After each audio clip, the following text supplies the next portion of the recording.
Hello everyone, this is Serious Trivia, and today we're continuing the 5 Elites of Wei Let's Talk Lore series with episode 2 of Zhang He's arc, titled The Western Stalwart. Now, we ended our story last time in the year 211 as Ma Chao and Han Sui rebelled against Cao Cao out west. At the time, both Ma Chao and Han Sui were technically vassals to the Han imperial court, led by Cao Cao, and Ma Chao's entire family, including his father Ma Teng, and 2 younger brothers, were already court officials working for Cao Cao in the city of Ye. Despite these circumstances, Ma Chao rallied the Western warlords into open rebellion against Cao Cao in March of 211, after Cao Cao demanded military access through their lands. At the time, Cao Cao wanted to launch an attack against Zhang in Hanzhong, but in order for Zhong Yao and Xiahou Yuan's forces in Chang'an to reach Hanzhong, they needed to move through Ma Chao's lands. So in order to avoid any misunderstanding, Cao Cao had preemptively sent an envoy to Ma Chao, informing him of this upcoming mobilization. Yet when Ma Chao heard that Cao Cao was planning to march tens of thousands of troops through his holding, he became convinced that this was actually a ploy targeting him. As you see, Ma Chao never really trusted Cao Cao, as he had the chance to join his family and become a general under Cao Cao, but because Ma Chao valued his own independence and relationship with the nomadic Qiang and Di tribes, he decided to stay behind when his father took the deal to join Cao Cao's court. Now, perceiving Cao Cao as a threat to his way of life, Ma Chao rebelled, rallying a sizable coalition of other Western warlords who also saw Cao Cao as a threat. Ma Chao would end up attacking Cao Cao's Western forces, led by Xiahou Yuan, and knowing that the Western garrison would be overmatched, Cao Cao ordered Xiahou Yuan to retreat to the defensive stronghold at Tongpath, while Cao Cao himself spent the next 4 months mustering up an army large enough to contend with Ma Chao's coalition. And by July of 211, Cao Cao would finally arrive at Tong Gate, and within this reinforcement army is General Zhang He. Now, in this initial exchange between Ma Chao and Cao Cao, which lasted for roughly 3 months, there are no records of any major contributions from Zhang He, as his name is not even mentioned in the historical records. But we know that he was present because when Cao Cao was forced to retreat east to deal with another rebellion back in Hejian, Zhang He would be left behind to assist Xiahou Yuan. But now with Cao Cao's main forces absent, Xiahou Yuan would end up proving no match to Ma Chao, as after being decisively trounced in an open field battle, Xiahou Yuan pulled back all the western garrison to the safety of Chang'an, and for the next 2 years, from 212 to 214, Ma Chao effectively controlled the western province of Liang.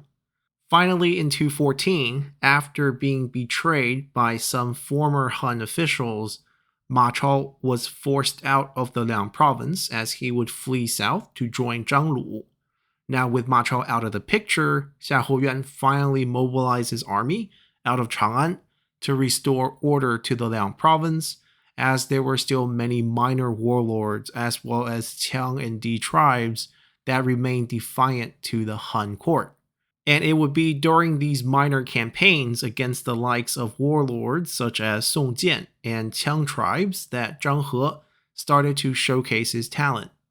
By 215, when Cao Cao finally returned to the Western Front for his long-delayed campaign against Zhang Lu, Zhang He would now star as a lead vanguard for Cao Cao's main army, where he would be responsible for clearing out the tribal resistances along the planned mountain path with a force of just 5,000 foot soldiers. And after successfully forcing Zhang Lu's surrender in November of the same year, Xiahou Yuan, Zhang He, and Xu Huang would be left behind and put in charge of the newly acquired land in Hanzhong,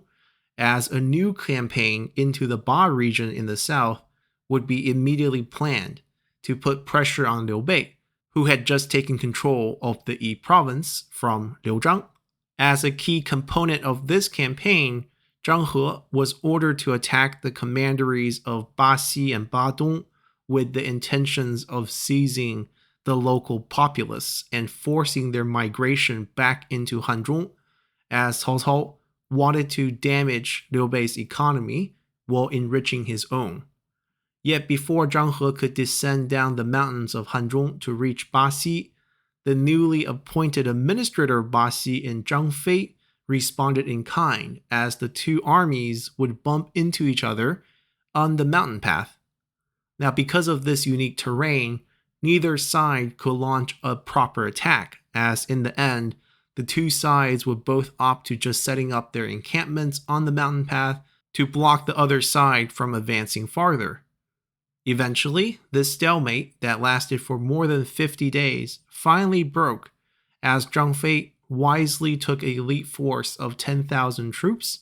and hiked around and behind Zhang He's encampment before attacking out of the blue from both sides. Surprised by this maneuver, Zhang He's army would be crushed. In the end, Zhang He barely escaped himself, as he and around a dozen officers ended up bailing on their troops as they would flee the battlefield, abandoning their horses before hiking up the mountains to eventually make it back on foot to Hanzhong. Yet despite this setback, Cao Cao still promoted Zhang He to the position of Dangkou Jiangjun, or the general who pacifies the rebels. A few years later, in 218, Liu Bei would personally lead a massive assault on Hanzhong after having established himself inside the newly acquired Yi province. And in the initial phase of the campaign, Xiahou Yuan, Zhang He, and Xu Huang took up defensive positions inside Hanzhong as they awaited for Cao Cao's main army to come and reinforce them. Zhang He would be assigned to defend the area around Guangshi, which came under heavy attack from Liu Bei's personal retinue in late 218. But despite Liu Bei's continuous night assaults, Zhang He held on to Guangshi and even forced Liu Bei to call for more reinforcements from the Yi province. And Zhang He's successful defense here would end up leaving a strong impression on Liu Bei. A few months later, in January of 219, during the Battle of Mount Dingjun, Liu Bei once again relied on assaults at night to burn and destroy most of the defensive fortifications outside of Xiahou Yuan's main encampment, especially on the southern and eastern sides. In response to these night raids, Xiahou Yuan ordered Zhang He's unit to defend and protect the fortifications on the south side, while Xiahou Yuan himself went to defend the east side. But as the night went on, it became clear that Zhang He's unit was struggling to fend off Liu Bei's attacks. So Xiahou Yuan decided to send half of his own forces to reinforce Zhang He. While the encampment would survive the night assault, by the next morning, Xiahou Yuan would survey and see the extensive fire damage on his fortifications. And falsely believing that Liu Bei's attack had abated for the time being, Xiahou Yuan decided to personally lead a team of just 400 army engineers to the outskirts of the encampment in an attempt to repair the damages. Yet waiting for him atop of Mount Dingjun would be Huang Zhong's unit, who maintained an overwatch over the area. And after spotting Xiahou Yuan's small band, Huang Zhong immediately charged down from Mount Dingjun and easily claimed Xiahou Yuan's life. Now, with Xiahou Yuan's death, chaos ensued inside his main encampment, as Huang Zhong and Liu Bei's troop would seize upon this opportunity to break through the already damaged fortifications on the east side, and thus in one fell swoop, Xiahou Yuan's remaining troops were routed and forced to retreat back to Yangping Gate, as Hanzhong was effectively lost. Xiahou Yuan's key officers in Guo Huai and Du Xi tried their best to reorganize and reform the shattered army at Yangping Gate as they continued to wait for Cao Cao's arrival for the counterattack. But in the meantime, Guo Huai argued that they needed to appoint a temporary commander in the Western Front in Xiahou Yuan's absence, and after putting it to a vote, the officers collectively agreed that General Zhang He would be the best choice as he had the rank and reputation, and more importantly, Liu Bei respected Zhang He's ability enough to perhaps buy them more time for Cao Cao's arrival. And certainly this assessment of Zhang He was quite accurate, as after their victory at Mount Dingjun, Liu Bei was recorded to have said that killing Xiahou Yuan was worthless, and the person that they really needed to kill was Zhang He. Now, with Zhang He installed as the temporary commander out west, our episode will also be coming to an end, as we'll continue our story from here next time. Hopefully you all have enjoyed this episode enough to consider subscribing to the channel for more content on Three Kingdoms history, or simply support the channel by leaving a comment below, or just by hitting the like button. And as always, I'll see you all next time. Bye!